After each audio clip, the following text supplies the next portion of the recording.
Hey guys, Matt Allen here. Welcome back to Tactical Bassin. Today we are talking springtime fishing with Texas rigs. It doesn't get simpler than a Texas rig, and it will catch a ton of fish. But today we're going to cover some of my favorite baits, some of my favorite colors, and a couple of tricks you can use to get more bites in the spring.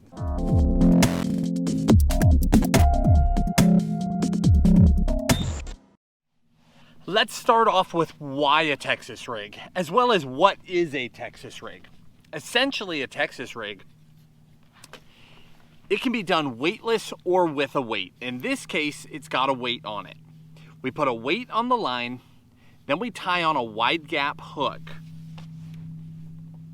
Here's an example of a wide gap hook. You tie on a wide gap hook, and then we thread a bait onto it. Let me undo this one and I'll show you. So we take that bait, we go through the nose, pop it out the side, slide it all the way up, turn that bait around, push the hook through, and then I really like to do what's called Tex posing, where you re-hook the tip of that point back into that plastic. That's a basic Texas rigged bait right there. Now you can also do it weightless. Senko, let me see if I have one laying around here. Any Senkos? I've got a beat up Senko. Same thing with a Senko, this is the weightless version. So you just be tied directly to your line, slide that up, turn it around, poke through, and then skin hook it. The important thing with a Texas rig is that it sits perfectly straight when you're done. If that thing ends up kinked in any which way, it's not going to work anywhere near as well. So that is a Texas rig. Now let's talk about why a Texas rig. Essentially, you can fish it anywhere. It's incredibly adaptable and it's weedless. As long as you've got that point tucked in, this thing will come through any sort of cover with ease. So whether you're a guy fishing on a pond, standing on the bank, casting out there, and you don't want to lose baits, or you're on a boat and the fish are in the thickest of cover and you're firing deep into that cover with a heavy weight, or you're anywhere in between, a Texas rig will come in and out of cover without getting snagged. So it's a great option. Now, with that said, after that, the varieties are endless. You can do it with worms. You can do it weightless like a Senko. You could do it weighted like a speed worm. But one of my favorite ways to fish a Texas rig, and what we'll focus on today, is creature baits. Now, in the very near future, I don't know, maybe a week or two, we'll head underwater and we'll look at these baits. And I think you'll really take a lot away from that footage. We'll watch how fish actually interact with these baits. But today, we're going to just focus in on the baits themselves and how to fish them. So essentially a Texas rig, what I like to do with it is throw it out. Now if it's in heavy cover, throw it out, go through the cover and just shake it in place. Let it sit, shake it in place, let it sit, pull it out. But if I'm fishing open or cover, throw up against the cover and then just work it, let it sit, reel up the slack. Work it, let it sit, reel up the slack. Anywhere that you throw a jig, you can also throw a Texas rig. A Texas rig, again, will get a lot of bites because you have variety. So it'll catch a lot of fish. It's extremely adaptable, and again, it's weedless. I break my baits down into two categories. Baits that have a lot of action, and baits that have very little action. And I treat them very, very differently. Let's start with baits that don't have as much action. This is what I like to do. So we'll take the beaver as an example. And basically I have two baits in this category that I really like. First one is the beaver. Second one is the big bite. And I'll link these exact baits down in the video description for you, so you know exactly what we're talking about, and colors and everything, because color is key this time of year in spring. Color will help you get a lot of bites. So with either one of these baits, let me open this one up.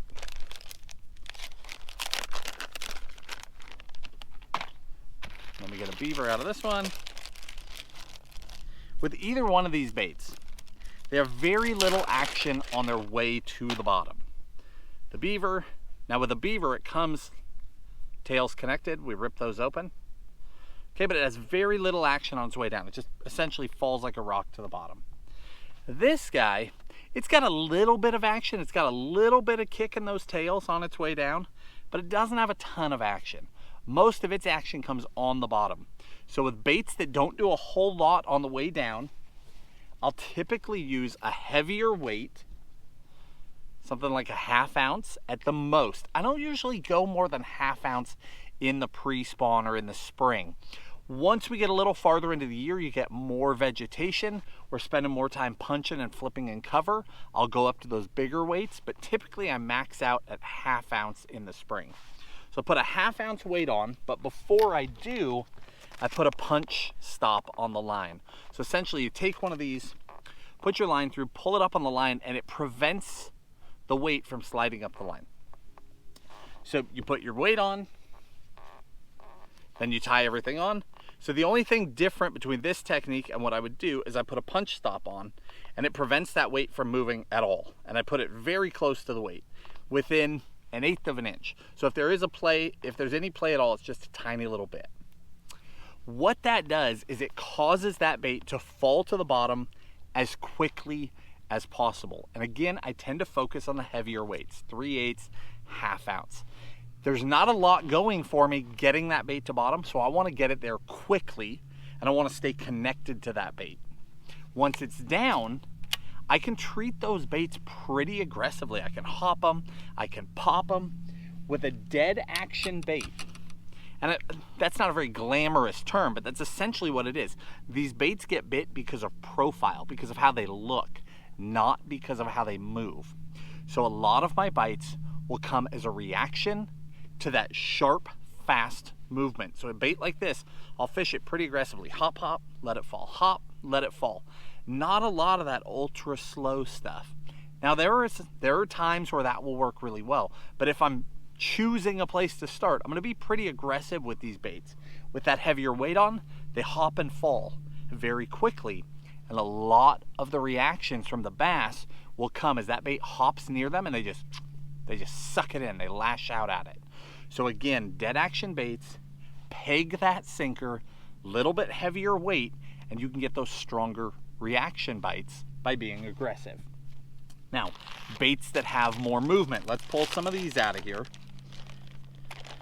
Zoom Baby Brush Hog is one. That is like the original. It's an awesome bait. You can't talk this category without talking about that bait. But here's a couple of my real favorites. Most of these, if not all of these, you've heard us talk about. Reaction Innovations Man Bear Pig. Absolutely deadly bait that we have caught a ton of fish on. A deadly, deadly bait with a lot of movement in the water. Missile Bait's Destroyer. Another one with an incredible amount of movement as that bait goes to the bottom. And then last, the Kitech Crazy Flapper. Here's one out of the package. Kitech Crazy Flapper. And the Crazy Flapper tells you what you need to know. It flaps like crazy, these giant moving arms. So with baits that have a lot of action, any of these baits, these are my essentials. Really, the Crazy Flapper, that Destroyer, and that Man Bear Pig are the baits that I turn to most often. What I do differently is I do not peg it. So back to this setup here. Let's get rid of this bait. Let's put on a Destroyer. Pop out the side, turn it around, hook through, and skin hook. Okay? Sliding weight is critical. For these baits, unless I absolutely have to, 3/8 ounce is my maximum. And given a preference, I'm going to drop down to 3/16 or 1/8 ounce, just that little tiny tungsten weight without a peg. The reason why is that these baits have so much action and they look so good on the fall that their action alone will get bit.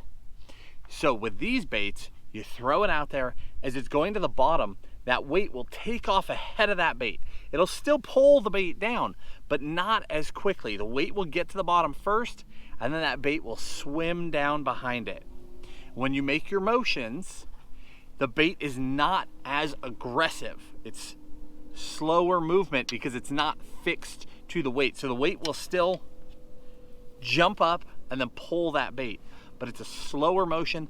The bait spends more time fluttering on its own. The more action the bait has, the more I like that lighter weight unpegged. It makes all the difference.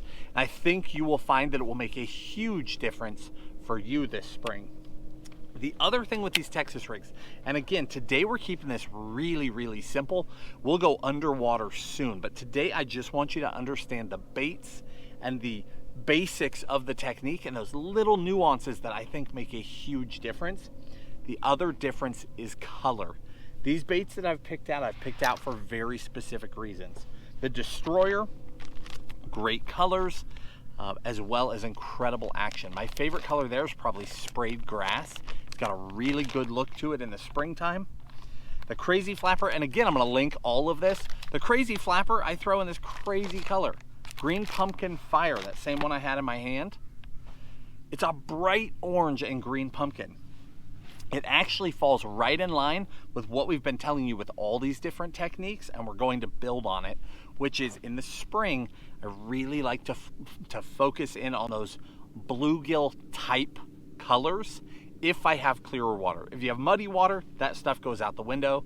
Focus on your black blues, your green pumpkin black blue, those combination colors, hematoma, those colors that are bold, June bug, that will stand out and get you bites in that water. But if you've got clarity, focus on those bluegill type colors. We've talked a ton about Magic Cross Swirl in the beaver. We've talked about that one. You can also get that exact same color in the man bear pig. Now this is another one, Florabama. You can get it in both. We haven't talked about this one, but it's a blue mixed with an orange. Again, we're going for those bluegill type colors. Now, do either one of these baits look like a bluegill on their own? Absolutely not. But the bass respond to those profiles, they respond to the movement, and they respond to those general colors. And things that are just generally bluegill do extremely well. So in Reaction Innovations, that Magic Cross Swirl, Florabama, those are two of my absolute favorites. Either one. And in both baits, you can get both colors in both baits. Let me think, what else?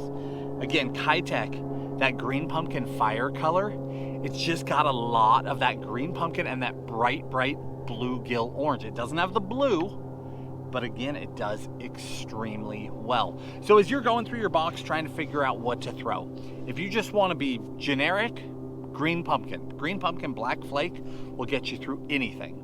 If you've got muddy conditions, black blue or some version thereof will get you through anything. But if you want to try and fine tune it, especially in that really clear water, turn to those bluegill tones. And I'll give you the names of all those colors in the video description. Other than that, keep it really, really simple. The only other tip I've got for you is with the hooks. So two different kinds of hooks that I use for this, Gamakatsu and Owner. Gamakatsu, the EWG, the wide gap hook.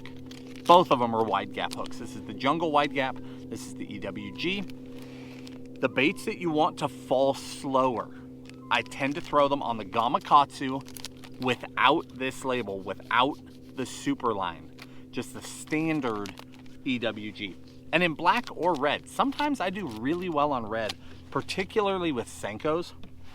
I feel silly when I do it. It looks silly in my hand, but I get a lot of bites doing it. But black or red, mostly black, but again, no super line, just the standard EWG. It's a thinner wire, it doesn't weigh as much, and it lets that bait really slow flutter to the bottom. But that EWG, that wide gap, that's my preference. I really prefer wide gap hooks for all of my Texas rigging over a standard round bend or worm style hook. Then in Owner, oh, let me back up. All these creature baits, I'm either going to throw on a 3/0 or a 4/0 in the Gamakatsu. You do not need a 5/0. 3/0 or 4/0 is dynamite for all the baits we're talking about. Owner, the Jungle Wide Gap. It's a very, very strong hook. It's a gray shadow type color, so like a flat, matte gray color. This has a deeper throat. I have fallen in love with this hook. We were flipping with the 5/0 and the 6/0 last summer. Fell in love with it because it was so powerful. Now again, it's a thick wire, so not my choice for that ultra slow fall.